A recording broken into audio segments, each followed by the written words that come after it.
And here we go. It is now October the 17th, 1983. It is broadcast number 619, and it is a lovely fall evening here in Carmel, California. You feel winter in the air. And this is Mae Brussell, and I want to discuss, share with you, to begin the program, what we were talking about just a year ago tonight. That's the format we usually have on the program, and I'll get started with that. A year ago this evening, it was October 18th, 1982, actually, program 567, I was talking about the Attorney General, William French Smith, who gave a press conference on CBS News with Bob Simon, and he blew the investigation of a large drug network at a time where he said he was out to get organized crime. He announced the arrest before there was an arrest and allowed 15 of the major drug dealers to get away. That wouldn't be bad enough, except that you know how Frank Sinatra gave the opening inaugural ball for President Ronald Reagan, and now he's trying to stop a book being written about him because of the historic documentation of his links to organized crime figures, starting with Sam Giancana and John Rosselli, but a long list of them. And Johnny Carson, who put on the inaugural ball for Ronald Reagan, is now in trouble with his commercial bank in California, with Robert Durand and Jack Catane and the organized crime figures, and the latest scandal of the missing $60 million of gold bullion. We'll go into that, the death of Mr. Saxon, and links even of people who took money from that commercial bank, this poor lady, this Anne Hathaway, who got $700,000 loan to put to buying Ronald Reagan's house from a bank that is used for washing money, drug money in the Bahamas, Caymans, and all over the world, cocaine in Hollywood. This is the Attorney General representing the President of the United States, identical to John Mitchell, who let this announcement go and 15 people got away. I talked a year ago tonight about last October about the Tylenol investigation. I believed that it was the IG Farb and Combine and Bayer Aspirin trying to break the success of Johnson & Johnson Tylenol, and there are a lot of clues to that. And if those of you who want the Tylenol broadcast, I did quite a series. You can write and get the back tapes, a list of those. We won't go into those. But just 1 year later, Mr. James Lewis, one of the two suspects, and I'm not sure the two of them didn't work together out of Chicago, one of them, is going on trial today for extortion for having written to the Tylenol people and wanting $1 million to stop the killings. He hasn't been arrested for the 7 people that died in Chicago. He was arrested at one time for killing an elderly gentleman, and he got out of that case because of the evidence in the case. The apartment, the entry was illegal. Not that he didn't kill him, but they went into his apartment illegally. So he does have one murder on his hands. And he also was in prison sentenced to 10 years in prison for another case. And he did tax work for people for the Internal Revenue and filed false information. Mr. Lewis had 20 aliases, many jobs, computer specialist, tax accountant, importer. Here was the trick: the importer of Indian tapestries and a salesman of jewelry and pharmaceutical. That's where the pharmaceutical comes in. And I mentioned a year ago his partnership in pharmaceutical importing and his tax service. And he had a company which sounds like a CIA dummy front to me, the ALJEEZ, ALJEEZ from India, and pharmaceutical equipment, because Johnson & Johnson and IG Farben that run Bayer Aspirin are pharmaceutical. And so anyway, that's who I was talking about last year. I also was referring to the Cayman Islands, the Dominican Republic, Switzerland, the location of the major drug rings that William French Smith allowed to get away the top leaders. So it is no coincidence that this bank, commercial bank in California, and many, many other banks, such as Palmar Sincas and the Vatican Investment in the Bahamas and the links of organized crime to the Vatican and the Banco Ambrosiano, have to be covered. And our Attorney General does just that. He should be removed from office, but he won't, because you members of Congress are really spineless and yellow bellies. And I say members of Congress because Larry Flynt paid $3,000 last week to send a tape of this broadcast, World Watchers, to every member of Congress, and he wants to do that every week.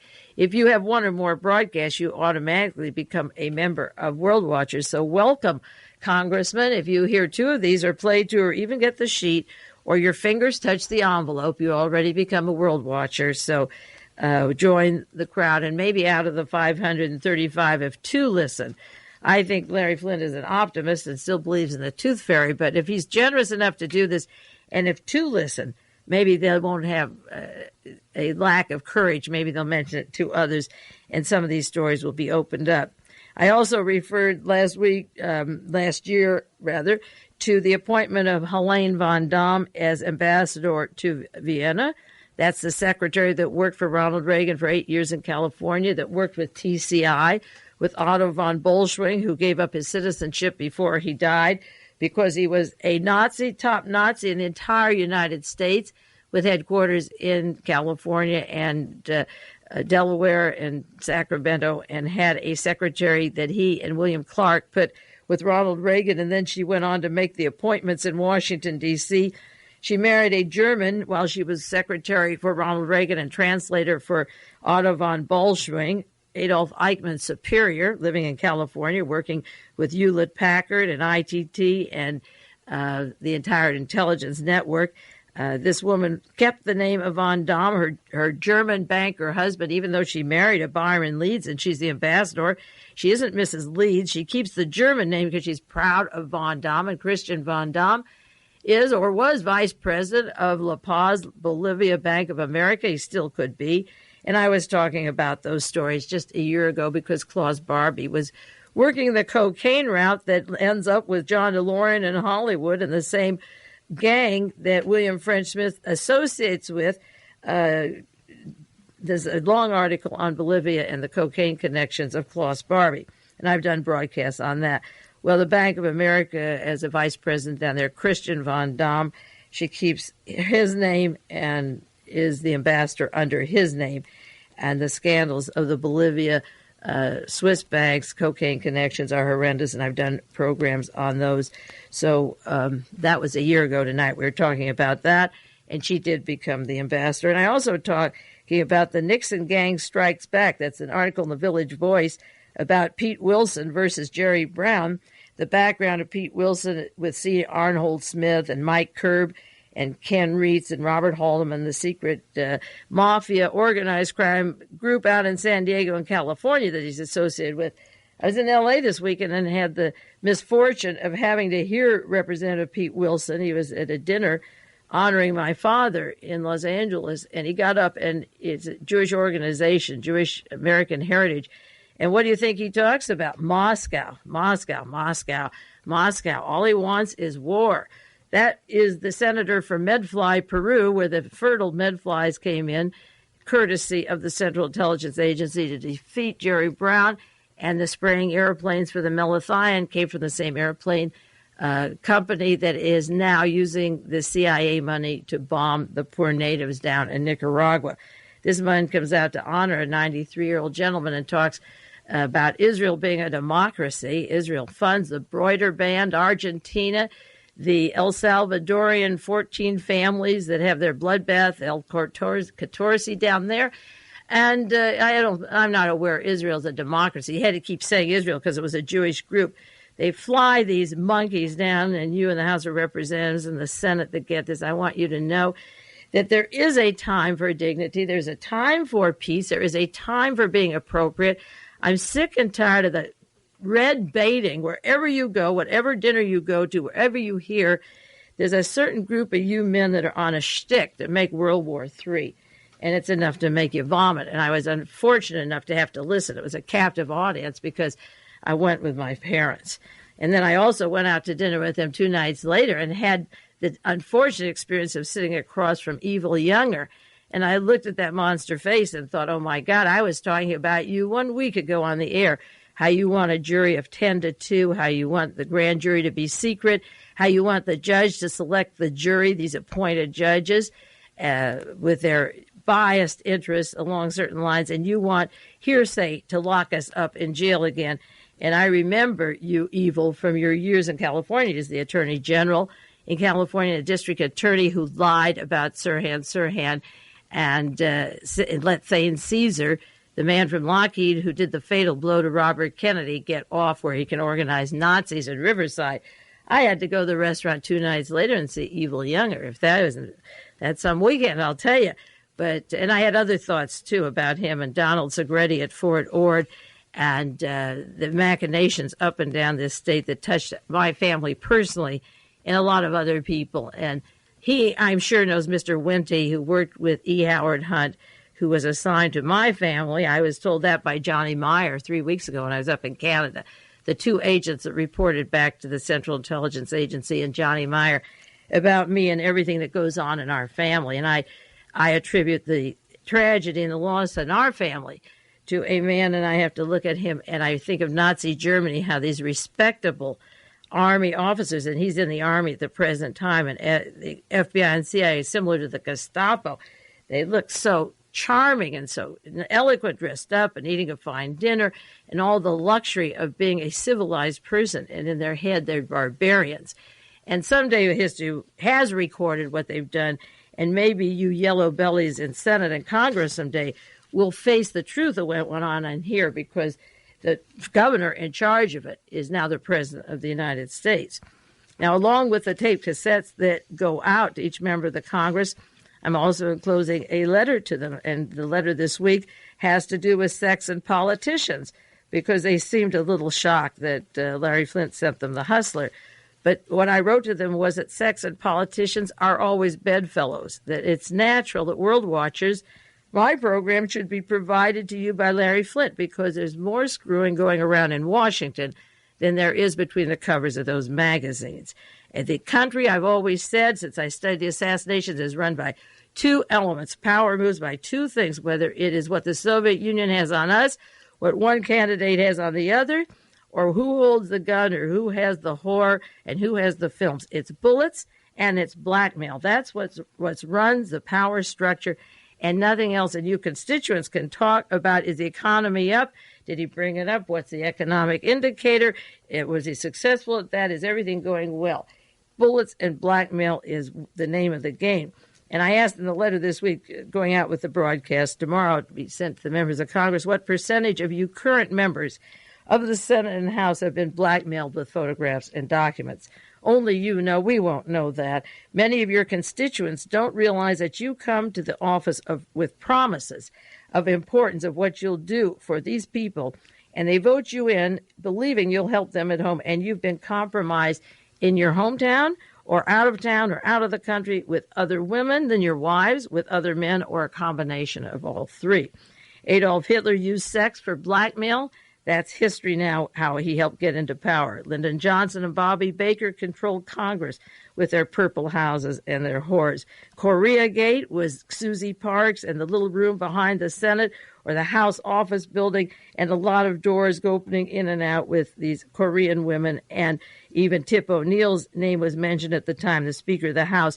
And you wonder why, when an issue comes up like this gigantic story of the stolen papers, to make an inadequate man look like a statesman, they have to steal from the National Security Council, the Cartergate scandal, and Tip O'Neill has to cover that up and all the other things, and pass the weapons that the president wants, and dance the dance of the Republicans, and he isn't a member of the Republican Party. At the height of Watergate, there were whispers about George McGovern, an illegitimate child somewhere in Kansas, that shut him up. He never used evidence to get Nixon impeached or out of office. And Tony Lasowitz, the hero of Watergate, revealed his one-way mirror. He worked for the CIA and the White House plumbers. He worked for the New York Police Department, and he had apartments where he fixed men up with particularly women he wanted to frame and women up with men he wanted to frame. Now he's asking for $30,000 from the committee to reelect the president. That defunct crook office closed a long time ago, but Lasowitz wants a little more payoff, I guess, with inflation. So he's asking for some money. And Attorney General John Mitchell, he wasn't just supplying whorehouses down in Miami on boats. When Jeb Magruder and John Dean's testimony came, they were going to fix these politicians up. at the time of the Republican conventions, and also they don't hesitate, the Democratic conventions, they weren't just letting them have a little pleasure to ease the tension of the day. They used that not the same year, but not 5 years later. They wait 15 years till a man is in charge of a committee, an important committee like the Arms Committee or so forth, and then they pull out these pictures. J. Edgar Hoover used to love to watch the photographs and listen to the tape recordings of people he hated who were all bugged, and there were tapes of Marilyn Monroe with Robert Kennedy. You guys don't have to act like a bunch of virgins when you get your Hustler magazine, for God's sakes. Oh, pardon me, shouldn't say that. Okay, we should say, don't act surprised when you get your magazine. You've done it all and you've seen it all. And if you haven't, you're a surprise. Maybe you're 1/2 of 1/10%, like the economic indicators. The Attorney General, that was part of the plan of his to fix these men up. And Paul Laxalt filed today for the president, if he wants to run for president, Ronald Reagan, as Paul Laxalt what goes on in Las Vegas. Johnny Meyer, the Meier Meyer that worked for Howard Hughes, told me about a particular man who's high up in the Senate now who was fixed up with women, not his wife. This is common knowledge that they had conventions, have shows, girls, fix these people up, military people and people to procure weapon systems. And there's two-way cameras. There's even two-way cameras in a prominent hotel in this area. I can't mention it. Somebody told me where politicians like to go and stay, and the VIP room is bugged. That's right here in Carmel, California. Who does it and why they do it, you can guess. And somebody back there's getting their fun, and Paul Laxalt knows what goes on. And the other Johnny Meyer, Meier, that worked for Howard Hughes, fixed up the top admirals and generals and got defense contracts based upon their sex experiences. So you can get World Watches and you can get Hustler and just accept it and listen and realize that you're only a fraction of this country and you represent us. And you are a menace because you're compromised. And if you're not compromised, you'll do your job. And let's hope that you all are not compromised and some of you pay heed to what's going on in the world because it's moving pretty fast these days. Now, to more serious matters, but just for a little fun, I like to throw in fun. Ronald Reagan likes to tell stories. I like to tell stories. I was reading the Washington Post, the Secret Service name for Ronald and Nancy. Do you know what it is? I better spell it because if I say it wrong, it's going to sound wrong. He's Plotus, Plotus, and she's Flotus, Flotus. I'm not going to put an A there instead of the O, but you get Plotus and Flotus is Ronald and Nancy. Gone are the Lilacs and the Camelots and the romantic names of the era of the Secret Service, Plotus and Flotus. I looked up what sounds like Flotus. That's gas formed in the intestines. That's our First Lady. And Plotus is a plot to make or plan or contrive secretly, like the Garden plot in California, planning to overthrow the country and hoping nobody gets a hold of the minutes of the meeting or they'll think that you are planning the overthrow of the government when you're governor of California, the Garden plot. So Plotus is plotting. And I guess when the names were assigned by the Secret Service, they knew what they were talking about. And on the subject of blackmail, William Safire had a story last week. It was October the 3rd, actually, and he gave 6 good reasons why Ronald Reagan shouldn't seek re-election. And the last one, or the next to last, was that the drumbeat of criticizing the president of being out of touch will be insistent as the incentive to discover scandals grows. Now, you don't have to look for scandals to discover scandals. The Bloomingdale tapes, and I'll do more on that later, the Vicki Morgan tapes, are well alive and circulating. They've put off the trial of Mr. Steinberg, the attorney in Los Angeles, until December, and subpoenaed the CIA and Edwin Mises papers. Alfred Bloomingdale was on the Intelligence Advisory Board for Ronald Reagan, along with Edward Bennett Williams, the attorney for the Hinckley family, and Admiral Moore of Western Goals. And several weeks ago, I did a broadcast on Roy Cohn of Western Goals with Richard Vagary and Daniel Graham of the Defense Intelligence Agency. Now he's retired and going on to Space Wars. And the Admiral Moore also links to the highest echelon of intelligence, to the Intelligence Advisory Board with Alfred Bloomingdale. And Bloomingdale's tapes are floating around. Yes, indeed, they exist, a lot of them. And they just brought them up again this week. Jack Anderson had a column just today, the big letters blackmail, and I thought maybe he was going to get onto some of those delicious stories that I've seen accumulated, like the lies about 007 being shot down deliberately in the Soviet Union as a passenger, as against the Soviet Union's reports, and I've brought a whole bunch of them this evening if I have time to read them, knowing that that was a plane testing intelligence operations for various reasons, and I believe that knowing this was the reason that William Clark was forced to resign. He took a quick airplane to Rome and angered Mr. George Shultz, always roamed, I guess, to ask the father for forgiveness. William Clark and William Casey and William Buckley and the whole gang are all knighted, Sovereign Military Order of Malta, and they probably went back to Rome for a reason. He didn't consult George Shultz. Clark goes to Rome, comes home, and gets out. And then Jean Kirkpatrick, another one of their darlings, is leaving the UN. I can't believe she's leaving for any other reason than the outright lies when she played those tapes for the whole United Nations that the Soviet Union gave no advance warning, and then the next 2 days follow the headlines that Ronald Reagan, George Shultz, and Jean Kirkpatrick lied, that on the tapes is evidence that there was warning to this airplane. Well, there's a lot of blackmail going on. Jack Anderson refers to blackmail. He uses the title. He says Margaret Thatcher doesn't want us to send they don't want America to send arms to Argentina because Argentina may fight the Falkland, and therefore they'll stay in Belize and stop weapons going to Mexico if we don't send arms to Argentina. I don't believe that message Jack Anderson wrote is what he meant to say, because I have many articles since the Falkland War that Great Britain is sending arms to Argentina themselves. I think what he wanted to say was blackmail, and he said it. The excuse is so feeble because I could challenge it with how many weapons have been sent to Argentina by Great Britain and British all along. Another story that got the United States intelligence and the Korean government in trouble was the shooting in Burma. They wanted desperately to blame the North Koreans. They've been instigating a lot of trouble with the North Koreans, and they've had plenty of time to come up with a story. Why do you think there's so much silence on the Korean airline and on the Burma assassination of the top officials of Korea down there? The newspaper had a story, this is October the 14th, a few days ago, on North Koreans say the South Korean troops are firing on them. And it said in South Korea, the North Korea is generally assumed to be responsible for the bombing, although the government has not officially offered any piece of evidence of this yet. The only suspect they had was killed, like Lee Harvey Oswald, or the man that shot Aquino in the Philippines, and it turned out there was powder on the hands of the guard of Aquino and not the man that they shoved in front, who worked for the Army and for the Marcos family. It was a combination of mafia and military who they shot and said, here he is, he did it. He did it. You see, and Marcos says it's a communist. The 007 is hushed up. It's not even in the news anymore.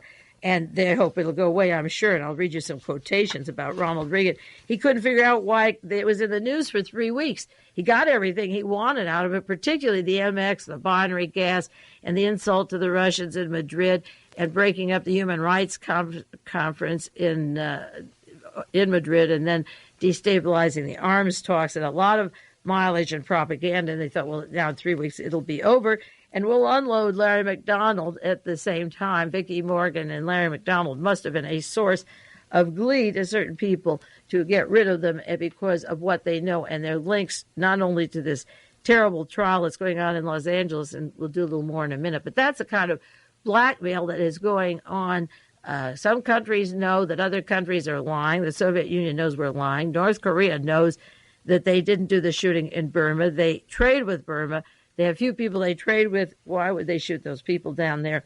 So in return, they have the power to make decisions and can change certain political jobs that people have in Washington. You won't know why they are switching and losing power or gaining power. But as sure as you can figure out any mathematical equation, it follows. I remember talking about Henry Kissinger the night that Vicki Morgan had her head cracked open by Marvin Pankos. And sure enough, 2 weeks later, Kissinger was not only on the Central American Commission, but they have billboards of him up in Washington, and his name is in the front page for the Social Party at Marvin Davis's in Colorado. And all of a sudden, if you've collected, like I have in the last 2 weeks, Henry Kissinger's face, It's everywhere, and they're building it up to make him president of the United States. If you don't believe yourself, don't believe me, just keep your eyes open. Now, as I say, there was a story in the Los Angeles Herald-Examiner. Steinberg granted 2 months delay in sex tapes. His attorney has subpoenaed the CIA, FBI, Treasury Department for anything concerning material on Vicki Morgan, Ed Meese, or other cabinet members concerning Alfred Bloomingdale. Because Bloomingdale, as I say, was on the Foreign Intelligence Advisory Board while he was getting his psychological treatment and mass sex with Vicki Morgan. Another story, Vicki Morgan legal battle lives, and I said that the minute she was killed. The excuse for Panko's cracking her head open was that she was destitute and didn't have money. They're pursuing her estate. She had an estate. The heirs estate at the present time is accumulating. Her son Todd Morgan would get it. She had been promised a part of the Showbiz Pizza Parlor, which I said before. And the palimony suit involving the business part is still going on.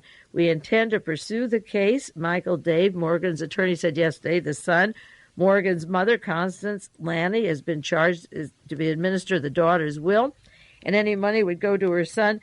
But this case is very much alive. There were contracts with Mr. Alfred Bloomingdale, who worked with this Foreign Advisory Committee for Ronald Reagan, along with John Connolly and Leon Jaworski when he was alive, and Edward Bennett Williams, and so forth. The Showbiz Pizza thing is still a deal, and she was not destitute.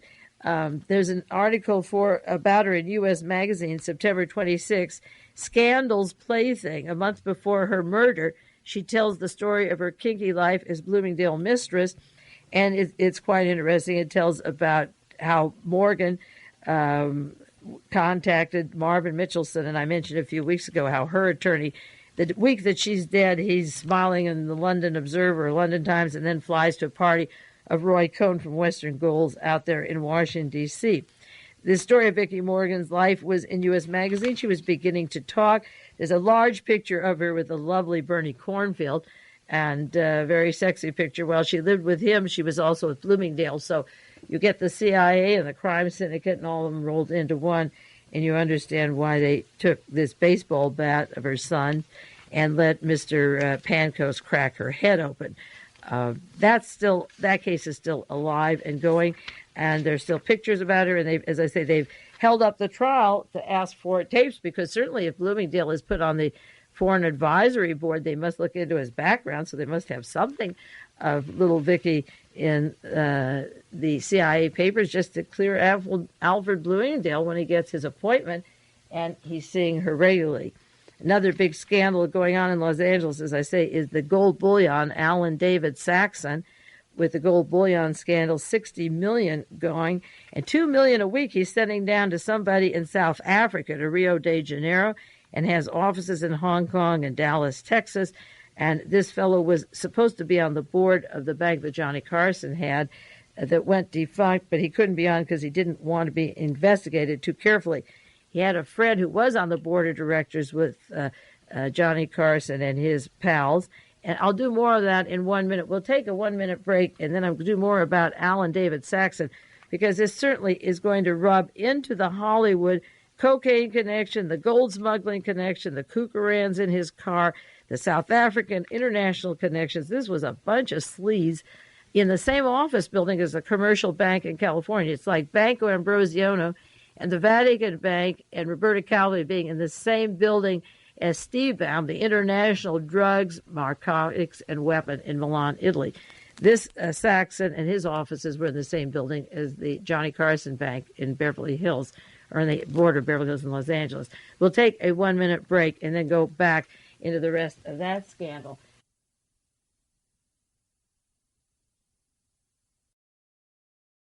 And in the meantime, I do want to announce that there is a program that Kazoo is going to put on.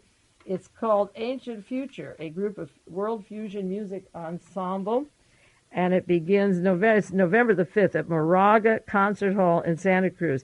Kazoo didn't sponsor many things this summer. I'm not aware that we put on many programs for fundraising, but these are nice because you can combine music and entertainment and sociability and go with people you like and give money to the station at the same time. So it all comes together. It's going to be November the 5th at 8 o'clock. Concert Hall in Santa Cruz, Moraga Concert Hall. $5 if you buy your ticket, $6 at the door. Ancient Future, we have a description here. I don't know the group. 4 musicians from Marin, California present music that blends the East with West, yesterday with tomorrow, merges Indian melodies, African rhythms, European harmonies, and Indonesian orchestration techniques, gamelan orchestration techniques. And they have a world fusion music embracing all of these elements, folk, jazz, classical, and rock. And they have an album, Visions of a Peaceful Planet and Natural Rhythm. There is so much war and ugliness and violence and ugly politicians that it would be nice to have some nice music in your soul. I hope you do anyway. I do. I like music, and I don't like to be contaminated by this news all the time. And so see if you can go there. We have one more week to announce it, and I'll do that. So we'll get back to, this is side 2 of broadcast number 619, October the 17th, 1983. Just a few items about this. Alan David Saxon, a long story in the San Jose Mercury, Monday, October the 10th, about his being close to a fellow on the board of the commercial bank, a Mr. Bazurto, Bazurto, who introduced Mr. Saxon, who was a big depositor in the commercial bank that's now defunct, and could possibly continue being a large investor. He was almost on the board, but he didn't pass a clearance or didn't want to be put to the test. Mr. Bazurto left the bank, the commercial bank, where he was a director of the bank, along with these other sleazy characters, and became the treasurer of the gold bullion group that's now missing $60 million. The former director, Bazurto, of the bank was ousted because he transferred $74,000. It was $74,000 in 1982 to the account of Ann Yarborough. She's a 75-year-old woman, and he put $74,000 in her bank with no collateral because she gave the line, and they must have known it was a lie, that she was going to inherit $13 million, which would be easy to check out. And she's the one and her husband who were going to buy the president's house in the Pacific Palisades. So if it comes to the Johnny Carson Bank or the commercial bank in California of these people that are in drug, cocaine traffic, sending the money overseas illegally to banks in the Cayman Islands, the Bahama Islands, what's the difference if they just give a check up front to Ronald Reagan to buy his house, or if they give $74,000 to a 75-year-old lady with no collateral to buy the president's house? Just give him the money and buy the house. Frank Sinatra gave, was it $10,000 to decorate the upstairs and so forth? So what kind of shenanigans? If you save every article, you'd be moved out of your house with newspapers. But if the president, Reagan or Nixon, buy a house or turn a rock or even saw a piece of wood, you got to save it, because under the wood must be a stockpile of banknotes or something. I mean, why is it that other people sell houses and buy houses and there's no scandals? And it's when these presidents with their links to organized crime that these scandals come in linked to these terrible organizations. Now, Mr. Saxon promised his investors that he had money in the impregnable Wasatch Mountains, Wasatch Vault, the Wasatch Mountains Vault. It reminds me of Nonsuch, not Wasatch. And it was called Perpetual Storage. That reminds me of the frozen bodies that Howard Hughes talked about. Perpetual Storage Incorporated, a Utah-based storage firm. And when he was dead and they're investigating that, he was immediately cremated. Imagine, they said, well, we'll have an inquest into his murder, and we'll have the answer in 3 weeks. But he was cremated on October the 2nd. Now, how can you have an inquest into a murder and a controversial murder? I suggest, if you congressmen have listened this far, that you pass a bill that any questionable death or suicide or person related to an ongoing investigation, such as this particular bank is being investigated, that every piece of evidence and every body not be touched until case is closed, period. We got enough freezers to put them in or put them down on the ground and embalm them. But there was a gun by his side. All of a sudden, the authorities, and this isn't anything new, cremate the body, such as the orders to cremate Nelson Rockefeller, cremate it within hours, and then we'll discuss how they died, okay? So the Omega Society cremated him. The Los Angeles officials are going through a 3-week investigation. Meanwhile, the money was going down to Brazil, the gold bars, $2 million a week people up in Canada and elsewhere were buying this gold as an investment and thinking that they had gold, and the gold is going down to Brazil, 2 million a week, and there isn't gold where it's supposed to be in Utah. And this is not just an ordinary criminal. This is close to Hollywood, the cocaine traffic, the President of the United States, and all his cronies. Another article in the Los Angeles Herald, bullion tycoon only left unanswered questions where the 60 million went. The mystery man with billion associates who did millions of dollars worth of business, they have no idea who he was or where he came from. He carried a gun, he dealt in precious metals, and so forth. Why, if you're going to be invited on the board of a bank, if you're going to open an office in a building with these various people, why can't you give a little background that could be checked out? Where are all these computers at Larry McDonald or the Wackenhut Corporation or the data banks in Illinois and all these corporate data banks? How come they don't know these people have all these names, aliases, and hidden pasts and so forth? They rip the Americans who invest their money into these things and let the money flow out of the country to Hong Kong and Brazil and South America and have these brochures and don't even question them. But some poor person who's a Democrat, registered Democrat, who has a change of sex life, goes into a computer of the Los Angeles Police Department and into Western goals, which goes to the admirals and the generals and the CIA and the FBI and the Defense Intelligence Agency. Those are the people they're busy following, not these thieves. And there's so many of them. We could do a 1 week marathon on the missing billions. The Wall Street Journal had an article, Billion Reserve Chairman Suicide Tape May Give Clue to Missing Precious Metals. Lots of luck. It says that Mr. Copelson and Miller, those were friends of his, Arnold Copelson and Michael Miller of the this commercial bank, Johnny Carson's bank, and they were also friends of his through the bullion reserve system.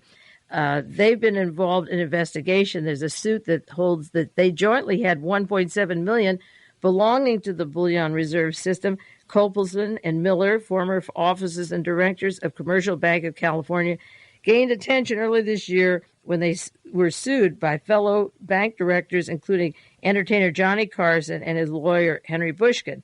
Now, these Copelson and Miller's names come up in regard to the reserves, the gold bullion reserves, and that is a can of worms we've done quite a few programs on, and I'll do more later.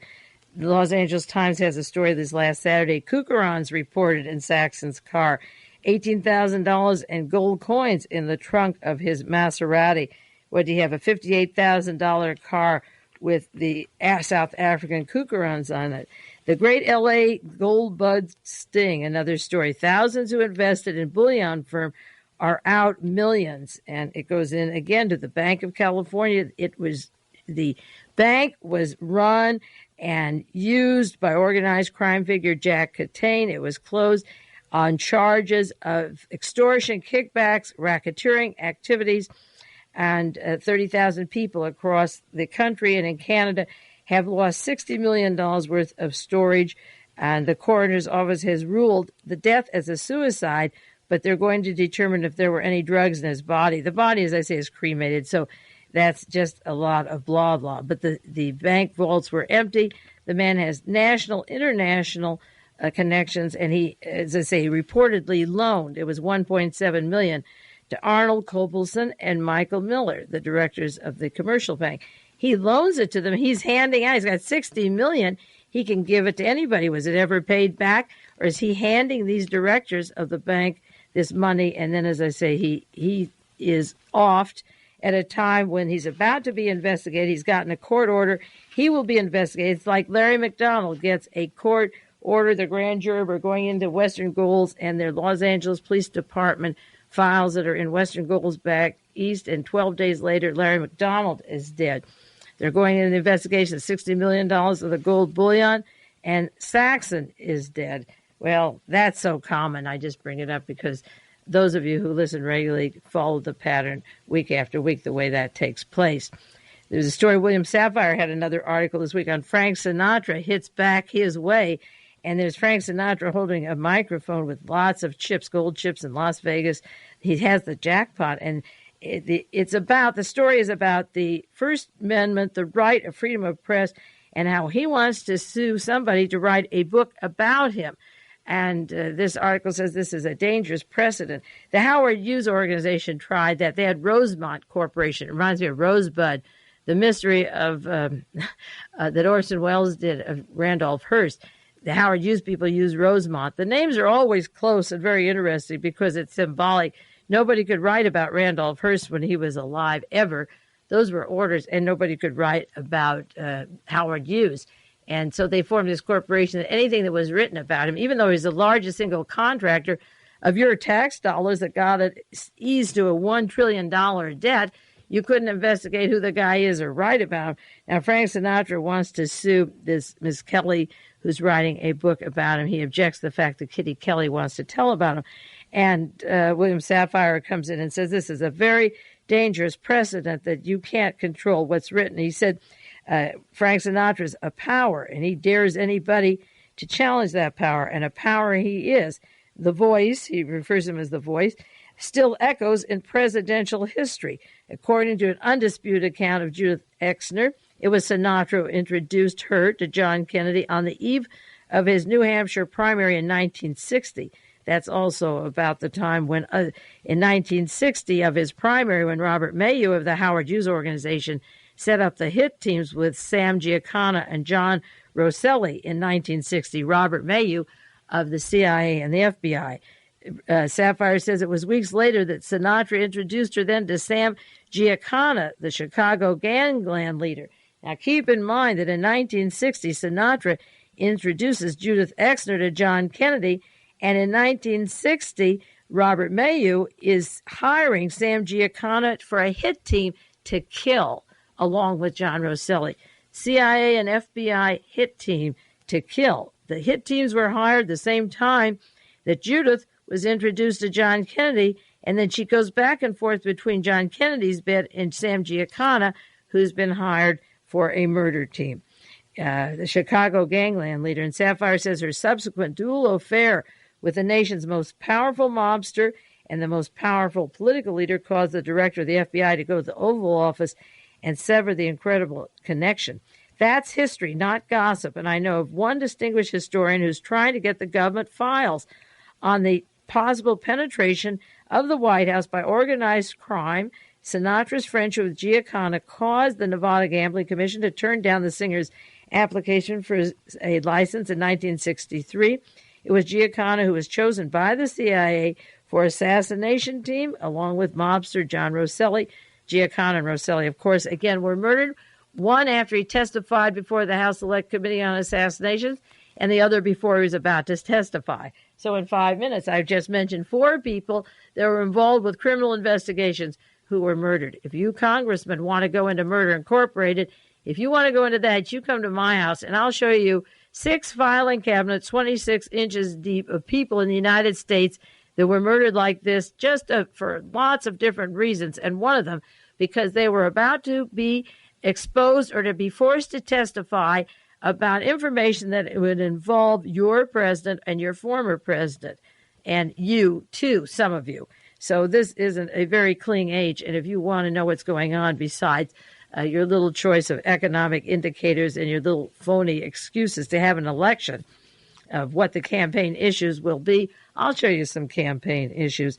So Frank Sinatra wants to stop the book. All of you read it. But the important thing is that this man had a lot of power.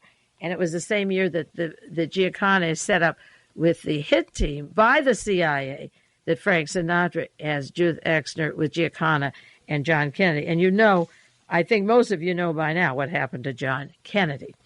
Another story, just a quickie I want to put here on the air, because Ronald Reagan has made such horrendous nominations. There's just one more. The Federal Appeals Court is very important in Washington, D.C. It's one of the most important, where you take cases at your court of last resort. And he's nominated a Sherman Unger, who's been involved with 2 to 3 different crimes that even crook Arlen Specter of the Senate wants to stop his appointment, who's challenged him. Arlen Specter is the man interrogating and questioning this appointment. He was the one who made up that one bullet story of John Kennedy, that the bullet went through Kennedy, went through John Connally, and broke all law of physics. So even a crook on the Kennedy cover-up can recognize another crook on the Court of Appeals. Federal Appeals Court nominee Sherman E. Unger, Unger, opposed by the American Bar Association for lack of integrity, acknowledged yesterday that in order to pacify a client in a court proceeding 3 years ago, he pressed ahead with a legal motion that he knew was based on false information. To satisfy a client before the court, he was aware that in 1980 in the Delaware court of a particular person, a bankruptcy case, and he testified that Unger knowingly filed a false affidavit in support of a motion and helped a client out, and he also unknowingly has received, I think it was $40,000 and didn't know he had that on the books. Now, speaking of blackmail, and we're running out of time, and I have so much I want to cover tonight, but I just quickly want to say that Thomas Noguchi has a book out, and we'll be sure and write it. The powers that be in Los Angeles, the county officials are calling it ghoulish, that he wants a fast buck. Oh, boy, does he have a story to tell. A little bit about Natalie Wood, a little bit about Marilyn Monroe, Sharon Tate, William Holden, Robert Kennedy, Janis Joplin, and John Belushi.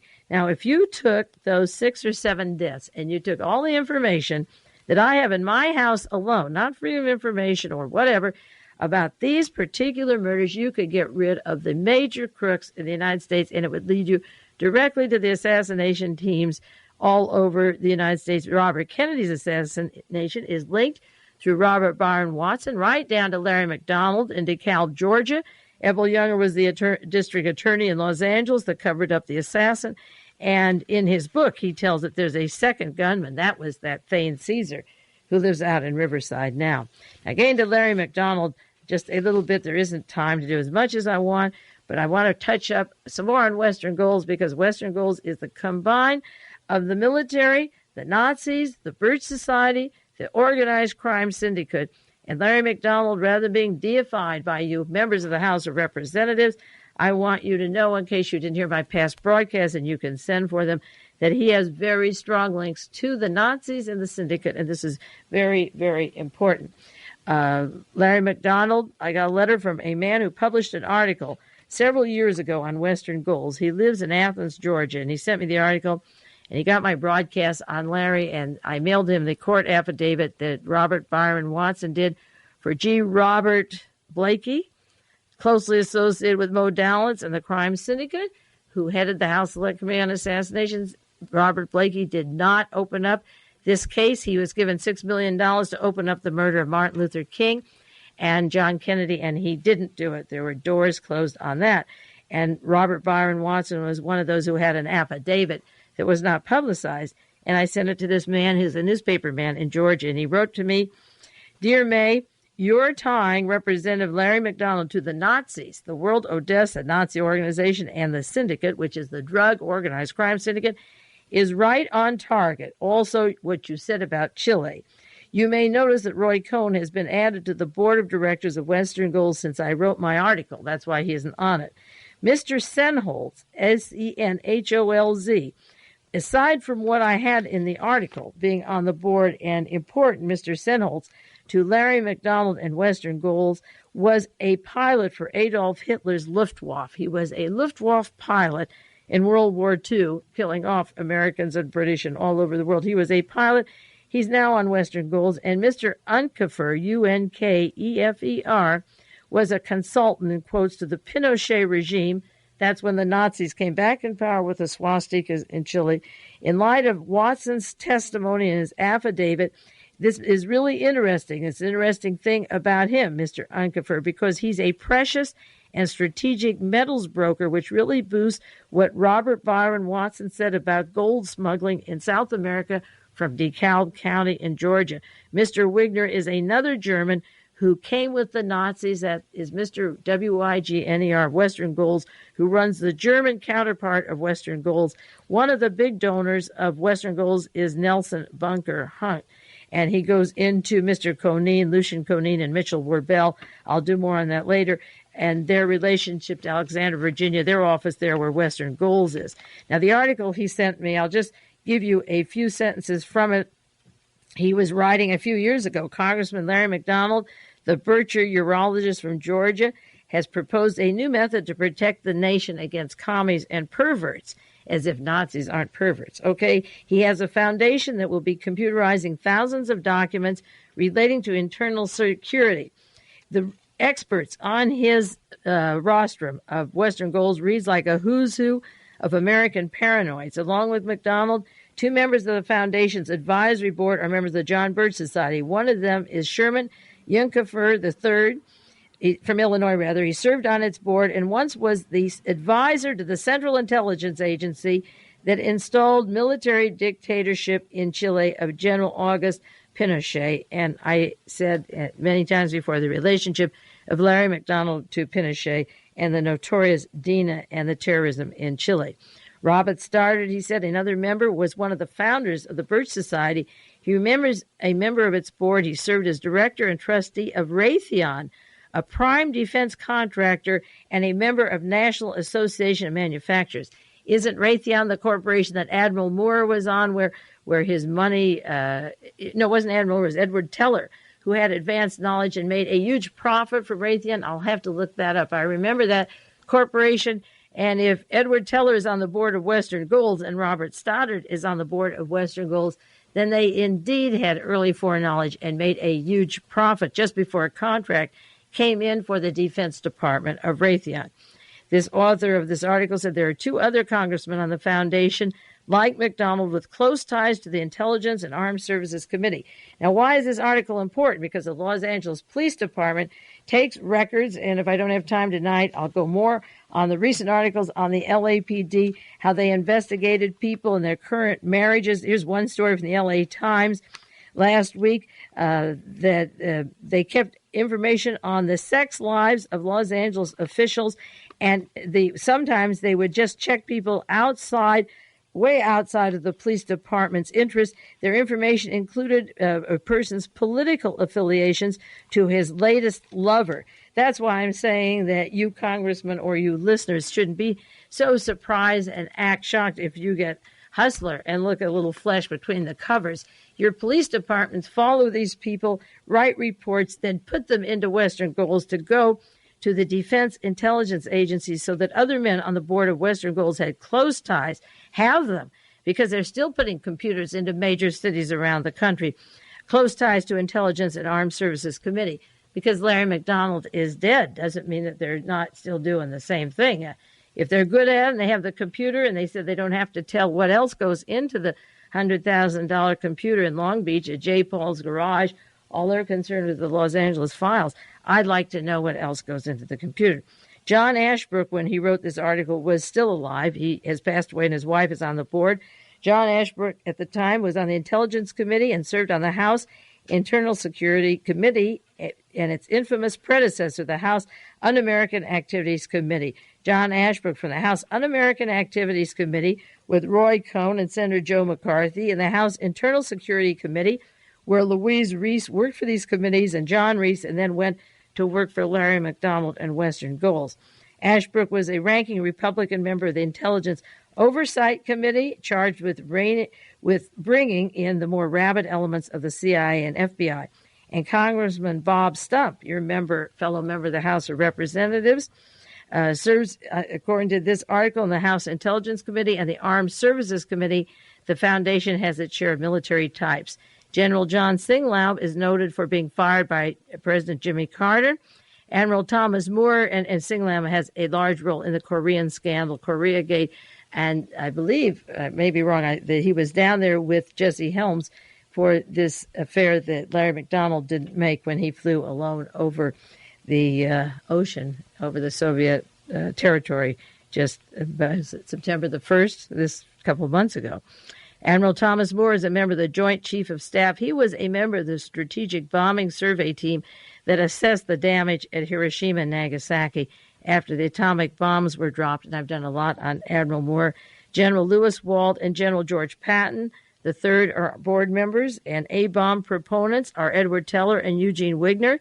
That's the Nazi who's back in Germany with the German offices, and Teller worked with the Defense Nuclear Physics at Oak Ridge, and Wigner also was active with the Atomic Energy Commission, the Nuclear Regulation Commission, and Teller is currently a member, when he wrote this, the American Ordnance Association, which is a group of concerned citizens and military personnel who want military-industrial preparedness for the defense of the United States. They are concerned with the Armed Forces Chemical Association and represent the manufacturers of chemicals such as napalm and Agent Orange. Now, this is the Western Goals that Larry McDonald was the chairman of, and this is the Western Goals that the Los Angeles Police Department was putting files into that were supposed to be destroyed into the hands of these people. He also mentioned Taylor Caldwell, the author, and Dan Smoot, who are current members of Western Goals.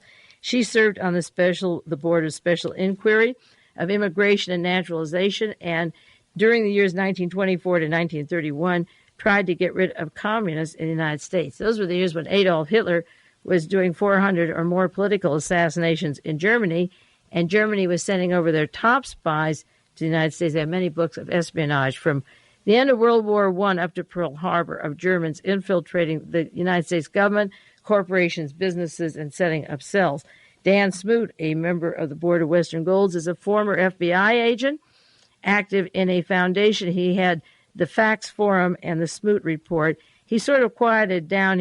According to this article, he was very active during the McCarthy years, and he's been very quiet. He's on the Board of Western Goals, but you don't hear much about Dan Smoot, but an administrative aide to J. Edgar Hoover at a time that Hoover was vice president of Interpol with Adolf Hitler. I'm asking the question because Hoover was vice president until Pearl Harbor, and goodness knows when Smoot latched on or was an aide to J. Edgar Hoover in the FBI before the Joe McCarthy hearings began. And also on the board I mentioned before is Roger Milliken. He is on the board of W.R. Grayson Company and put John Reese in charge of Western Goals. And he also represents the Westinghouse Company, the City Corp, and is a financial supporter of Strom Thurmond. Now, there's a cycle from DeKalb County where what Larry McDonald is, and Marietta, Georgia, where Mark David Chapman came from, who killed John Lennon, the route from DeKalb County to Lebanon and then Fort Chaffee and so forth, that route that I've carefully mentioned many, many times. Strom Thurmond was the senator in charge of getting rid of John Lennon.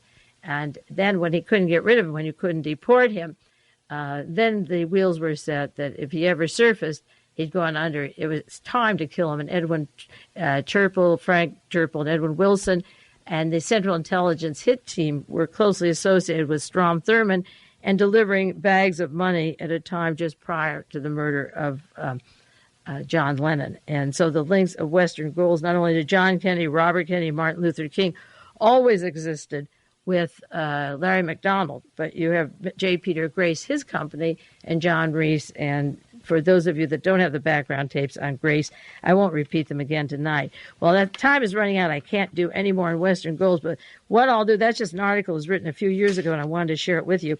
And next week we'll get some more into the Los Angeles Police Department, the story that's going on there. There is not much coverage or any on the wire service, but I want to get to it next week and show you how many important stories are coming out of the LA Times and the Herald and Examiner and disseminate them to you. We're sort of culturally locked off. And in conclusion, I have just about 1 minute.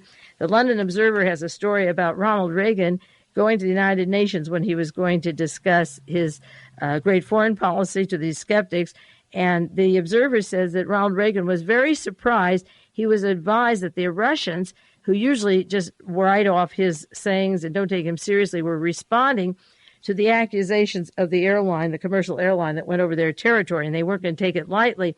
And it said Ronald Reagan was startled to learn that they had blown over. He thought, according to the London Observer, that the whole thing would be blown over by the time he got to the United Nations, that the down jet would be over in 2 or 3 weeks. And he was upset that they hadn't forgotten it in 2 or 3 weeks. He had gotten his MX missile and everything he wanted.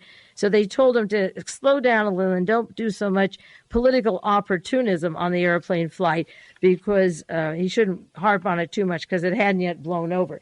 So all this raucous talk that went on, and he assumed that everyone, by 2 weeks, we do forget 900 deaths at Jonestown in 3 weeks. He assumed that plane crash would be over and he could get on with something else. But the Soviet Union didn't forget, and I think this country's been blackmailed by the actual evidence that exists, that it was a spy plane, and it has forced the resignation of William Clark of National Security Council because That is the agency, along with the Japanese and Korean intelligence, that would be responsible for the plane not being signaled or warned and being misdirected and being shot down, then blaming the Soviets. Well, our time is officially 1 minute over, at least at this end in Carmel. So we'll call it quits for tonight. This is Mae Brussell at Carmel. It's not Carmel, it's Pacific Grove. I'm so used to saying that, Pacific Grove, California. I'll be back with you next week. This is KAZU-FM. And take care. I'll be with you pretty shortly. It goes pretty fast.